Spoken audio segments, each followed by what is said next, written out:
ये ज़रूर कहना चाहूँगा बीगुल कि यहाँ पे पार्क टी हाउस के नाम से एक कॉफ़ी हाउस होता था जहाँ पे सारे राइटर्स, लिटरेचर लिखने वाले, पोइट्री लिखने वाले, थॉट प्रोवोकिंग राइटर्स जो थे वहाँ पे बैठ के शाम को गुफ्तगू किया करते थे। आज वहाँ पे गाड़ी के टायरों के पंक्चर की दुकान है। तो जी जी, कमरा है। कोड़ों से नचाया जाए, नाचते नाचते हो जाए जो पायल खामोश, फिर ना ताजीज़ तुझे होश में लाया जाए। तबे शाहाना पे जो लोग गिरां होते हैं, हाँ उन्हें जहर भरा जाम दिया जाता है। तू के नावाकिफ़ आदाब शहनशाही थी, रक्स जंजीर पहन कर भी किया जाता है। और ये महज एक इत्तफाक है कि ये वाक़या जब हुआ तो वो 11 फरवरी 1965 था। आज 11 फरवरी ही है और मैं जिनको यहाँ बुलाने वाली हूँ वो इन्हीं खातून के बेटे हैं, यानी नीलो, जिनके लिए ये नज़्म लिखी गई थी। आप सबकी तालियों में शान।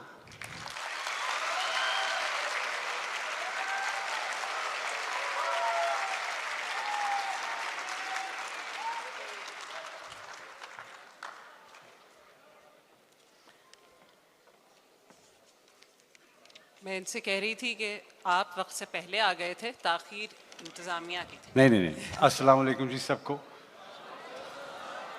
बहुत खुशी हो रही मुझे यहाँ पे आके, और ख़ास तौर पे जब मेरे से पहले मेरे बड़ों का नाम लिया जाए तो मुझे ज़्यादा खुशी होती। और इतने बड़े बड़ी हस्तियाँ आज मिलने का उनसे मौका मिला। मुस्तनसर सेन तारक साहब बैठे हैं पीछे और अनवर मकसूद साहब बैठे हैं। बड़ी खुशी होती है। सूबों को ख़ुद मुख्तारी तो मिल गई लेकिन लिटरेचर ने इनको एक रखा हुआ है। मुझे खुशी इस बात की है कि आज कराची का जो फेस्टिवल है,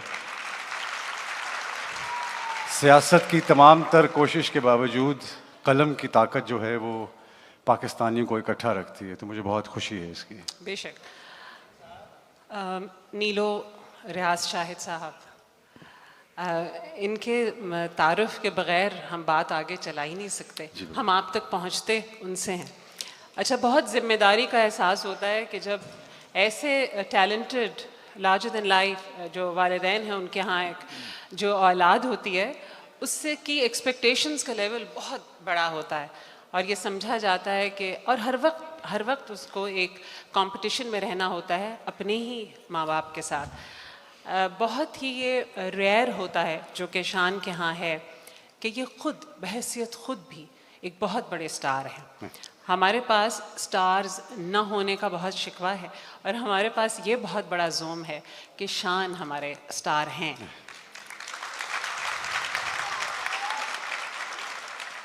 तकरीबन 600 से ज़्यादा फ़िल्मों में आप काम कर चुके हैं। मिलियंस ट्रिलियंस के आप हार्ट थ्रॉब हैं, ये बातें हम सब जानते हैं। लेकिन शान से जब जब हमारी मुलाकात होती है या हमारी बात होती है तो बहुत सी ऐसी बातें, एक जहन है एक आर्टिस्ट का जिसको शायद आज आप पहली बार इस तरह जानेंगे। और जब हम बात कर भी रहे थे कि क्या गुफ्तगू होगी तो हमें थोड़ा सा ये भी ख्याल था कि कितनी संजीदगी से इस बात को सुना जाएगा। हम सब चाहते हैं कि एक इंटरैक्टिव सेशन हो और आप भी हमारी बात सुने और शान की बात सुने। Other than what he is, he is much more than that. आज हम ये इनके साथ डिस्कवर करेंगे कि एक आर्टिस्ट के साथ क्या क्या कुछ और बहुत कुछ जुड़ा है। सबसे पहले तो क्योंकि आपसे हम सीधा इस बात पे अटैक कर सकते हैं, you own that film industry, कि कहाँ है मेरे आम इंसान का सिनेमा, मेरे मेहनत कश की एक एंटरटेनमेंट जो उसका एक बुनियादी हक था, जो मुझे आज नज़र नहीं आता। बिल्कुल आपने सही कहा। मैं तो आप आम इंसान की फ़िल्म की बात कर रही हैं, मैं तो आम इंसान ढूंढते ढूंढते थक गया हूँ।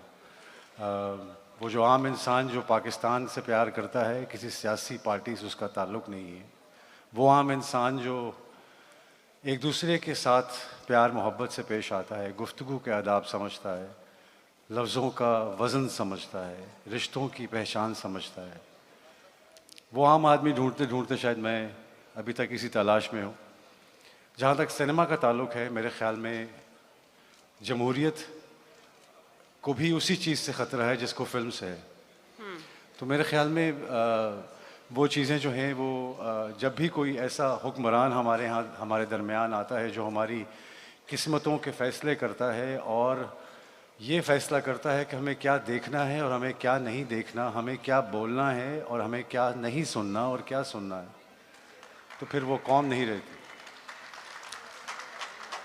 तो इन सारी बातों में आज वो आम आदमी के हकूक़ सिर्फ सियासतदानों के नारों में रह गए हैं, चाहे वो किसी चीज़ को इज़्ज़त दो ना दो, वो सारे नारे हैं। जहाँ तक पाकिस्तानी फ़िल्मों का ताल्लुक़ है, मेरे ख़्याल में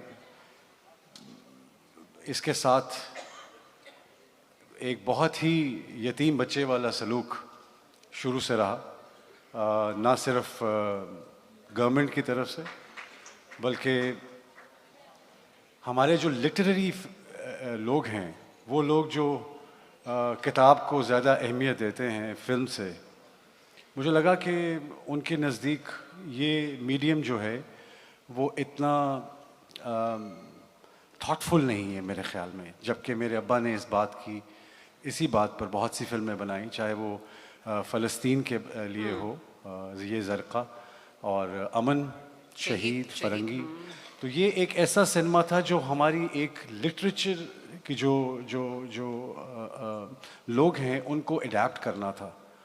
अनफॉर्चुनेटली वो इस मीडियम को अडेप्ट नहीं कर सके, इसलिए पाकिस्तान में वो सिनेमा जिसे हम देखना चाहते हैं, ये जिसमें काम करना चाहते हैं, वो यहाँ पे पनप नहीं सका। बाकी जहाँ तक कॉमन मैन का ताल्लुक़ था, उसके लिए फ़िल्म हो ना हो, जमहूरियत हो ना हो, चीनी हो ना हो, बिजली हो ना हो, उसके लिए कब हमने सोचा है पहले। एक बहुत ही एक नाजुक के काम होता है कि आप एक थॉट प्रोवोकिंग चीज़, आप एक ऐसी चीज़ जो कि फ़िक्रंगेज़ हो उसको बनाएं, मगर वो एंटरटेनिंग हो, वो आसान फ़हम हो और हर इंसान तक वो पहुंच सके। ये चीज़ आपके वालिद ने के यहाँ नज़र आती है। मतलब वो ब्लॉकबस्टर फिल्म्स थी, ज़रक़ा या शहीद, जिन्होंने कितने वीक्स की सक्सेसफुल रन था उनका, और आम लोगों ने रेजोनेट हुई जाके उन्होंने देखी, because that was a huge political statement. वो एक सियासी मंजरनामा के वह बिल्कुल। लेकिन मेरे ख्याल में उस वक्त लोगों में आज लोगों में बोलने का हौसला तो है, लेकिन सुनने का हौसला नहीं। आप में है सुनने का हौसला। आप लोगों को लगता है कि मैं इतने लोग यहाँ बैठे हैं क्योंकि बिल्कुल आपने बात सही की कि जो फिल्म मेकर की जिम्मेदारी है उससे दुगनी तिगनी तो फिल्म देखने वाले की भी बिल्कुल। जिम्मेदारी है। मुझे लगता है कि हम तो फिल्म सिनेमा घर तक रखते हैं, उसको अपने घर तक सिनेमा देखने वाला लेके जाता है, उन वैल्यूज़ को, उन बातों को, उन रिश्तों को, उन नातों को, उन डायलॉग्स को, उन गानों को वो गुनगुनाता हुआ घर तक लेके जाता है। तो मुझे लगता है कि ज़्यादा इम्पोर्टेंट फैक्टर जो है वो आवाम का है, जिसके लिए ये सिनेमा बनता है, जिसके लिए जमहूरियत बनती है, जिसके लिए हर चीज़ बनती है। जब तक वो ओन नहीं करेगा अपनी चीज़ों को खुद प्रोटेक्ट नहीं करेगा, तो लोग तो उसके घर की हर ईंट निकाल के ले जाएंगे। तो एक जो जैसी फिल्में पहले बनी जिनका हम जिक्र कर रहे हैं या हमने देखी, उसका जो एक पॉलिटिकल व्यू था या एक वर्ल्ड व्यू था, वो लोग बड़े विजनरी थे, वो लोग बड़े रेवोल्यूशनरी थे। अगर आपके वालिद उस वक्त हबीब जालिब के साथ मिलकर काम कर रहे थे, जो एक रेवोल्यूशनरी पोइट थे, एक अवामी पोइट थे। आज एक कमर्शलिज्म का इस कदर प्रेशर है कि ये बनेगी नहीं, ये बिकेगी नहीं, लोग देखेंगे नहीं, लोग पसंद नहीं करेंगे, और वो सारी जिम्मेदारी अगेन देखिए, मैं ये ज़रूर कहना चाहूँगा बीगुल कि यहाँ पे पाक टी हाउस के नाम से एक कॉफ़ी हाउस होता था, जहाँ पे सारे राइटर्स, लिटरेचर लिखने वाले, पोइट्री लिखने वाले, थॉट प्रोवोकिंग राइटर्स जो थे, वहाँ पे बैठ के शाम को गुफ्तगू किया करते थे। आज वहाँ पे गाड़ी के टायरों के पंक्चर की दुकान है। तो जी, कमरा है, लोग हैं।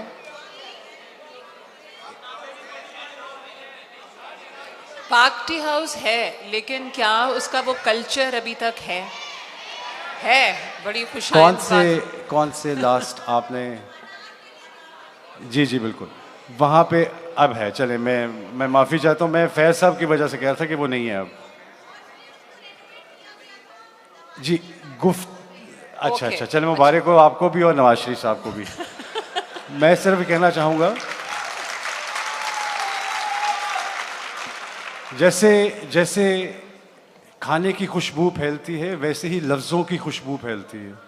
अगर आपको शहर में वो पोइट्री और वो थॉट सूंघने को या सूंघने को नहीं मिल रहा, तो इसका मतलब कि पाक टी हाउस तो है, शायद वहाँ चाय भी बनती हो, लेकिन वहाँ पे वो थॉट प्रोवोकिंग, वो बातें, वो लिटरेचर, वो लोग। हबीब जालिब साहब की जो सबसे बेहतरीन तस्वीर मेरे घर में लगी हुई है, उसमें उनको पुलिस का डंडा पड़ रहा है। मैं कहना ये चाह रहा था। चलें, बड़ी अच्छी बात है। चले स्ट्रक्चर मौजूद है कम से कम। चलें, शुक्र है कि वो मकबरा है, सिर्फ लाश नहीं है वहाँ पे, वो रख लेंगे क्या अगली दफ़ा। चीज़ आर्ट है क्या, और हमारे यहाँ उसकी क्या एक वैल्यू है, आर्टिस्ट क्या कर सकता है, वो क्या जादू है? जैसे हम तो बड़ा मेस्मराइज्ड होकर आपको बड़े पर्दे पे देखते हैं ना, and then you larger than life, और उस वक्त आप जो कहते हैं हमें उस पर यकीन है। जैसे कहते हैं ना कि एक नुक्ते च गल मुकदी है, इस तरह ही पहले ही हर्फ से बात ख़त्म होती है कि जब आप फिल्म का पहला फ्रेम खोलते हैं तो आप किस सफ़र पे लेके जाना चाहते हैं आवाम को। सूफीज़म की तरफ लेना चाहते हैं, रोमांटिक की तरफ जाना चाहते हैं, एक्शन की तरफ जाना चाहते हैं, आप कहना क्या चाहते हैं? ये ऐसे ही है जैसे गालिब साहब ने दीवान लिख दिया तो किसी ने अपनी फिल्म बना दी। तो मुझे लगता है कि ये एक ऐसा आर्ट है, एक ऐसा मीडियम है जिस पे हमारा बहुत सारा लिटरेचर जो है उसको मुंतकिल होना चाहिए था, जो नहीं हो सका। अनफॉर्चुनेटली हमारे जो इस तरह के राइटर्स थे जो अग्रेसिव लिखते थे या स्टेट के या हालात के ऊपर लिखते थे, उनके साथ उनका हाल ये हुआ कि माओ ने अपने बच्चों को ये कहना शुरू कर दिया कि बेटा ये नहीं बनना आपने, मतलब हबीब जालिब नहीं बनना आपने। तो मुझे लगा कि वो पौध, वो थॉट, वो चीज़ें वो आहिस्ता आहिस्ता ख़त्म होने शुरू हो गई और हमारी फिल्म सिर्फ़ और सिर्फ एंटरटेनमेंट की हद तक रह गई। जिस तरह हर माशरे में हर तरह के लोग होते हैं, इसी तरह फिल्म भी हर तरह की होनी चाहिए। अगर एक आदमी अनपढ़ में और जाहिल में बहुत फ़र्क है, तो एंटरटेनमेंट दोनों के लिए होनी चाहिए, पढ़े लिखे के लिए, अनपढ़ के लिए भी और जाहिल के लिए भी। तो अब इनको जब आप इनके लिए फ़िल्म बनाते हैं तो आपको उनके आईक्यू के हिसाब से बात करनी पड़ती है। तो बहुत मुश्किल लगता है कि जैसे फैज़ साहब को कहा जाए कि वो किसी टांगे वाले के लिए कोई नज़म लिख दें। क्या टांगे वाला इंसान नहीं? क्या उसको नई सुबह का इंतज़ार नहीं? तो क्या अगर फैज़ साहब किसी टांगे वाले के लिए लिखते हैं तो वो क्या लिखेंगे? वही हम बनाते हैं फिल्में पंजाबी। राइट तो जो आप डिटोरिएशन हमें नज़र आती है, आपने शुरू किया 16-17 बरस की उम्र। जी 16 साल के। अब 16-17 ईयर्स का एक बच्चा, जो बच्चा ही है, बाहर से आया है, जिसका कोई इरादा नहीं है, कोई इरादा नहीं, कोई इरादा नहीं है, इतने जायंट्स हैं फिल्म के घर में ऑलरेडी और कोई इरादा नहीं है फिल्म की तरफ जाने का, और उनसे ही उनकी माँ ये कहती है कि आप उन्हीं कदमों पे चलिए जिन पे आपके वालिद चल रहे थे, जहाँ से उनका सफ़र छूटा था। आपकी अपनी माशाल्लाह बेटियां हैं, तो Shaan Shahid when he was 16 and now when your children are at the same age, आपको कोई फ़र्क, कोई डिफरेंस नज़र आता है?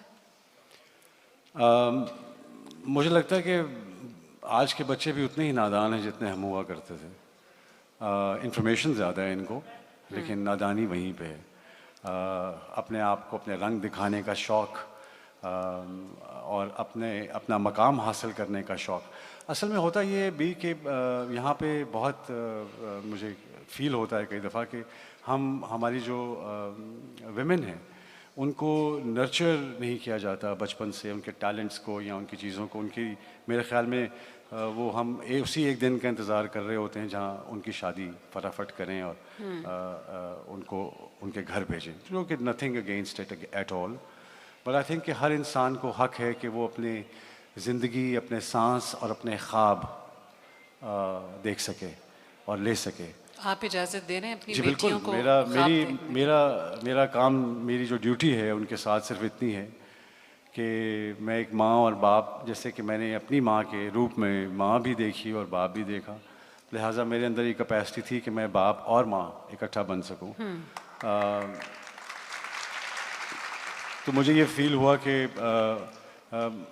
मेरे लिए तो एक ऐसा सफ़र है ये, क्योंकि मैंने औरत को सिर्फ माँ के रूप में ही देखा था, और उन्हीं की नॉलेज, वो जो करती थी, जिस तरह कुर्बानी देती थी, हमारे लिए काम करती थी, या सिंगल पेरेंट जिस तरह उन्होंने इस छोटी सी कश्ती को ले के वो चली, तो मेरे नज़र में तो औरत का सिर्फ कुर्बानी ही रूप हुआ करता था कि इससे बड़ा और मैं क्या रुतबा दे सकता था। लेकिन जब मेरी वाइफ आई, मेरी सिस्टर, और मेरी जब बेटियां पैदा हुई, तो मुझे हर तरह की औरत के रिश्ते से मुंसलिक हो के उनके बारे में जानने का मौका मिला, जो कि मेरे लिए, मेरे ख्याल में हर मर्द के लिए लाजिम है कि उसकी बेटी ज़रूर होनी चाहिए। तो क्योंकि आप अपने तमाम तर रिश्ते जो हैं उनसे पहचान लेते हैं। बहुत एक फेमिनिज़म की तहरीक हमें नज़र आती है, जो आखिरकार हमारे मुल्क में भी है। हमारे मीडिया से रिलेटेड बहुत से इश्यूज़ हैं जिसमें औरतों को अभी भी ये लगता है कि वो इतनी सेफ़ नहीं है, और जब उसके ख़िलाफ़ आवाज़ उठाती हैं तो उस पर भी उस औरत की ही शामत आती है।